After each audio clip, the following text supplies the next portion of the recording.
Thanks everyone. So as I was introduced, I'm the first irritation of the meeting, but I'm really excited to be here and irritate you all with some chemistry. So as explained, I'm not an awardee. I have been in the workshop learning a lot about the HFSP program. And so my project, you'll see, starts off a lot more applied, but what I've tried to do is rework this talk a little bit in the 12 hours I've had to try and really highlight those principles that I've learned about HFSP, where we are doing really interdisciplinary research, and how we're actually moving from this applied problem into some fundamental questions that I'm hoping to get at over the next few years. So the nice thing about this project is I don't need to really explain to anyone anymore the impact that viral disease can have on our life and why this is a massive problem. And we're also all slight experts in virology and immunology and things like that from our time spent at home listening to the news. But at the time, I've never worked on viruses before, but I was sitting in my home office in 2020 thinking about what could I do with my research. I was just starting up my research group, and I thought that this might be a bit of a sign that I might try something new. So if you're not an expert on virology like I'm not, then you can have the chemist's inside view of viruses. And I'll point out some key features that we'll need to understand for my talk today.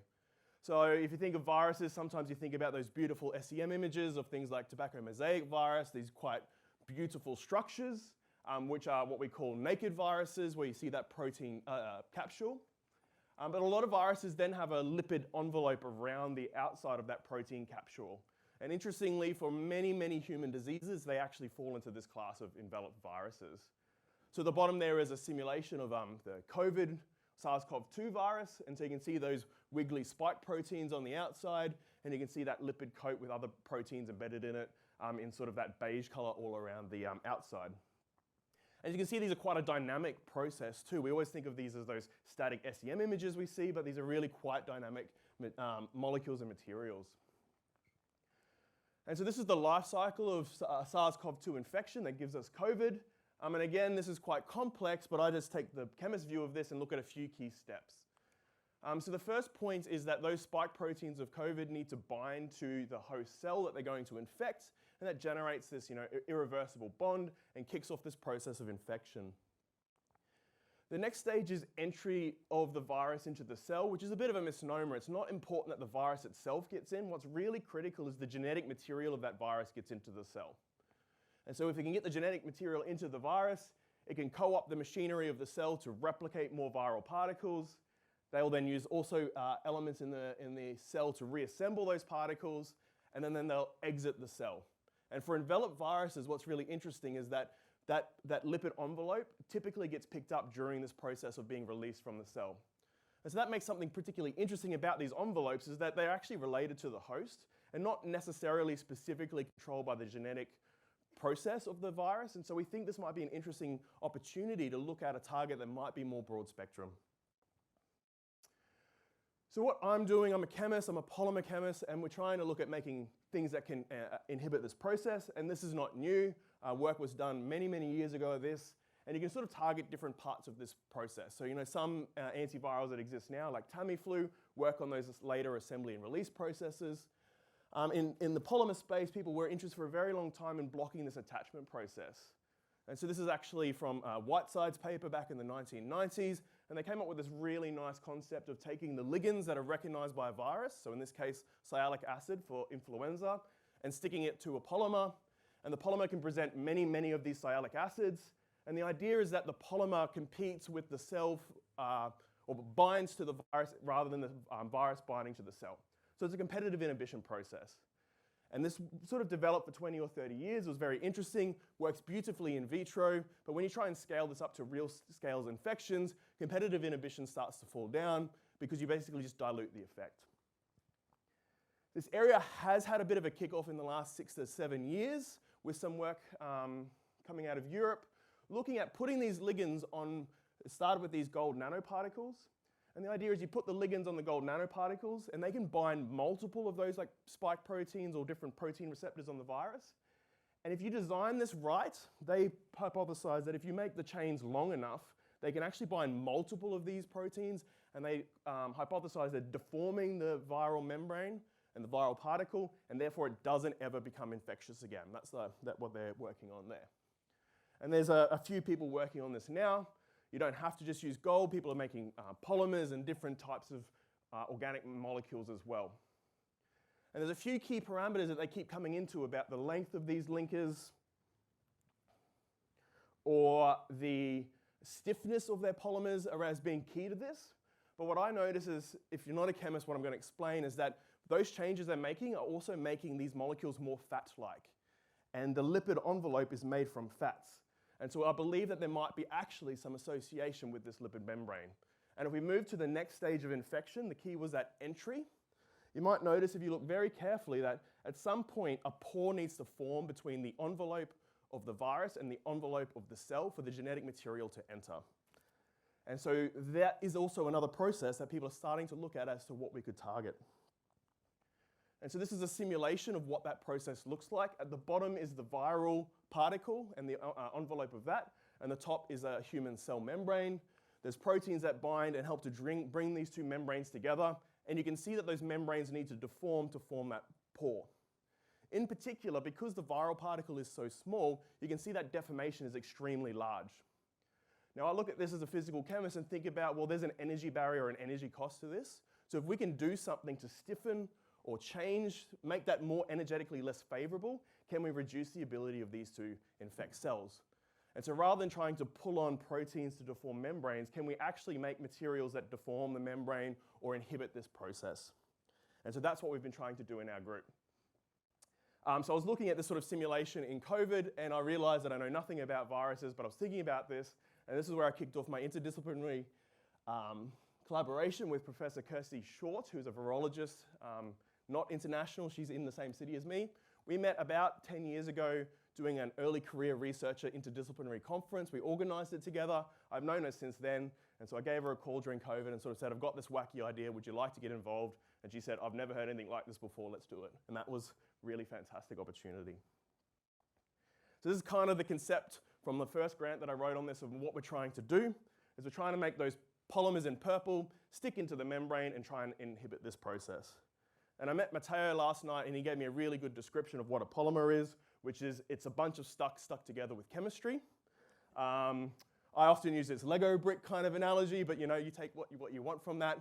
But the idea with polymers is what's really good is we can take these building blocks, we can connect them together in an infinite number of ways, and we can really control the structure, the dynamics, the chemistry of these materials.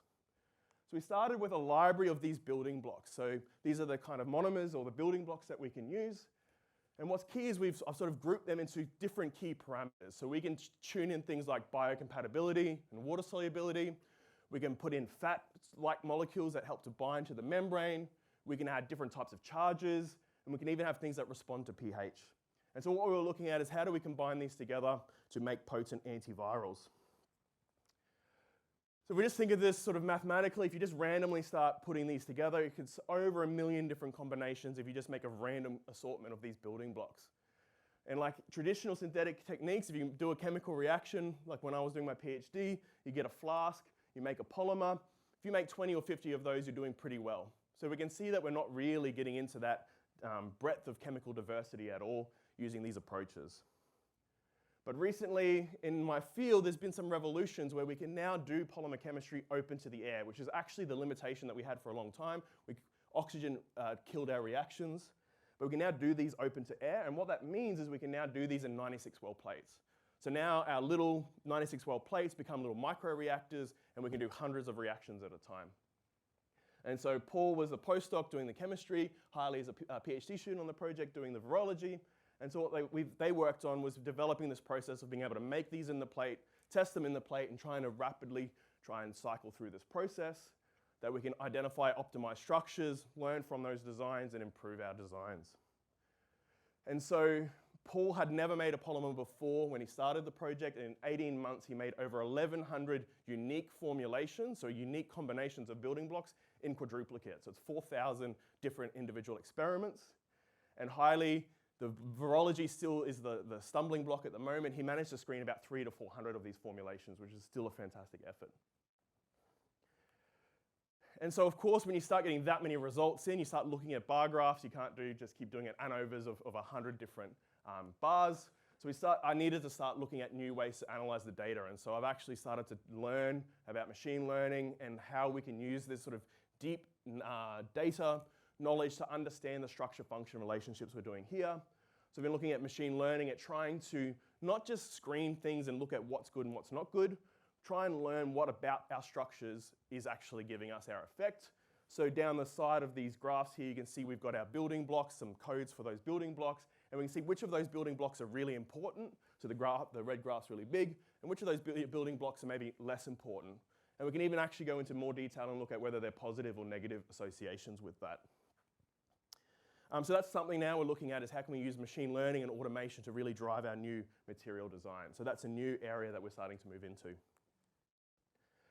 So luckily we did find some antiviral polymers from our screening that were broad spectrum and had some reasonably high potency. And it was this unique combination of a molecule that was biocompatible, a small amount of a fatty looking molecule that looks just like the fatty acid lipids of the membrane, so in black there.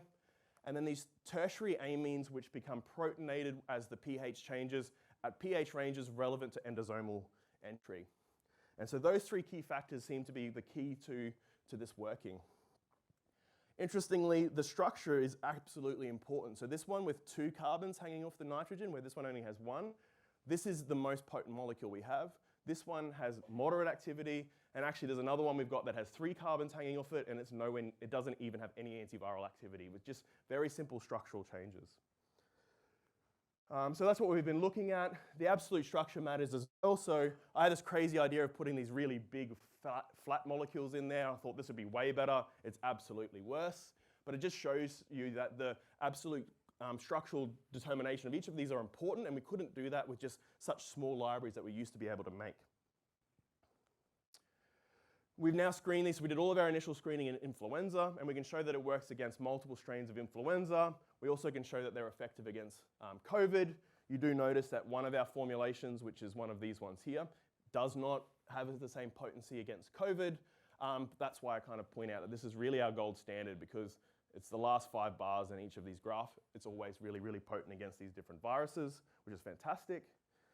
And then we also screened this against Rhinovirus, which is one of those non-enveloped viruses, and it had no effect at all. And this was our first preliminary result to sort of indicate that we were actually doing what we had set out to do. So that was extremely exciting for us. I've never had a negative result be so exciting before. So now we're trying to get into the mechanism of action here. And this is unpublished stuff, but I'd really want to try and show you that we are at least getting towards the point of knowing that this membrane process might be key. So one thing to look at, first of all, is we don't change the amount of virus that binds to the cells relative to our controls. So we're not just destroying the viruses or blowing them up or anything like that. I haven't made the world's most effective, complicated soap. We can also look at the amount of infectivity of our cells. So our antiviral polymer competes in influenza to the gold standard clinical therapy of Tamiflu. So we can reduce the infectivity of the virus. But when we then look at how much of the viral genetic material got into the cell, our polymers completely inhibit that internalization of that genetic material, where Tamiflu, which inhibits later processes in the viral replication cycle, doesn't do that at all. So again, it's really hinting at where they're still binding to the cell, but they're not able to get their genetic material in. And so this is really exciting. But we still don't really know why this is. And so how we're bringing this interdisciplinary again is we're starting to really wanting to probe what's happening at these interfaces. And so what we're trying to do now is bring chemistry back into this to look at chemical models of these systems. And so what we can do, Charlie was an undergraduate student with me when we first started this project. We took some very simple model compounds, and she looked at, can we make models of these membranes at the air-liquid interface? And this allows us to then introduce our polymers and look at the association of our polymers by structure with that pseudo membrane. And we can do this using surface tension measurements.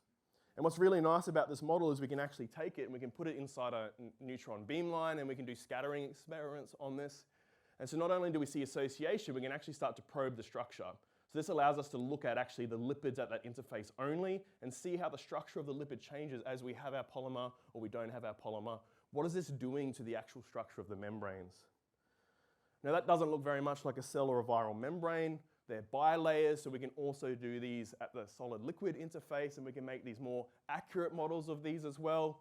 And we can use other techniques that measure the amount of material that binds, and also look at the nanomechanics that are occurring and the changes in the nanomechanics of that membrane as well.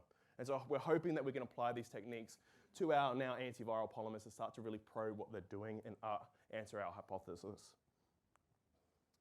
So Saskia is another great undergraduate student who's taken over from Charlie. And so she's just done one experiment with this so far. We've taken those simple air-liquid interface membranes. So we make the models here at the air-liquid interface. We inject the polymer underneath and we look at what happens. And she just asked the question of like whether we have the 1 carbon, 2 carbon, or 3 carbons on our nitrogen, what difference in behavior do we see? And we looked at different pHs, so pH extracellular and those endosomal pHs. And so you can see that in most of these, that the pH is key to switching the interaction of the polymers with the membrane. So as we acidify these, that behavior changes.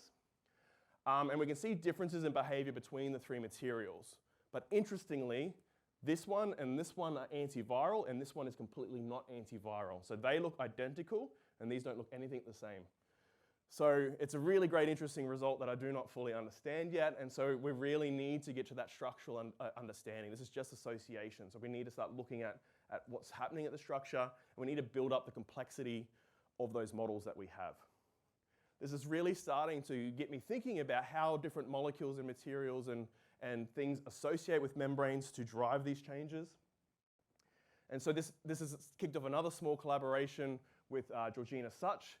And her group has been making for many years these nanoparticles that disassemble as they go into endosomes, and that disassembly process allows for endosomal escape, and whatever drugs they've attached to the molecules come out much better. And they'd ask a simple question of what happens if they change one of their building blocks from a linear polymer to one that looks like a star. And so they'd done these experiments already at the time they talked to us, because what they noticed is that the linear polymer is much more effective at delivering the drug, whereas the star polymers completely don't work at all, even though chemically they're identical and it's just the architecture that changes. And so this was actually Saskia's first experiment she ever did.